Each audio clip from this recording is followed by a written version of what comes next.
مگر توبہ کے سہارے پر گناہ نہ کرے. ایمرجنسی ڈبیا ہے مرہم کی, جب جل جائے تب لگاؤ مرہم گارنٹی کے ساتھ, لیکن جلا کر کے نہ لگاؤ. جلانا اور ہے, جلنا اور ہے. اور صحبت اختیار کرو, خالی پرچہ دینے سے اللہ نہیں ملے گا. اللہ والوں کی غلامی کرو, ان کے ساتھ زمانہ رکھو. ایسے پرچے دینے سے وہ لوگ ولی اللہ ہو جاتے تو بڑا سستا معاملہ.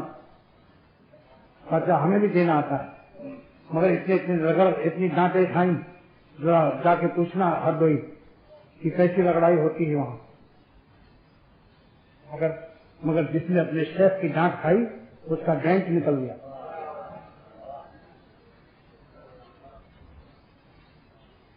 اچھا بتاؤ, دھوبی سے کہا جائے کہ میرے کپڑوں کو پٹکو مت پتھر پر, تو کپڑا پاک ہوگا؟ ایک صاحب نے کہا حضرت کھانا بھون آ کر میرا دل پاک ہو جاتا ہے. اور میں ہاں بھائی, کوئی کپڑے کا دھوبی ہوتا ہے, کوئی دل کا دھوبی ہوتا ہے. جس کو اللہ سے رابطہ سیکھنا ہے اللہ والوں سے رابطہ کرو, کیونکہ ان کو کرنٹ لگی ہوئی ہے, جذب ہے, اور آپ کو ابھی جذب حاصل نہیں, تو اہل جذب سے دوستی کرو تو آپ بھی جذب ہو جائیں گے اور ان کی صحبت میں رہو. رمضان شریف آ رہے ہیں, 2 انجن لگوا لو. ایک انجن کونوا مع الصادقین کی شیخ کے ساتھ رہو, دوسرا انجن ہے رمضان شریف لعلکم تتقون. دونوں میں تقویٰ کی خاصیت ہے.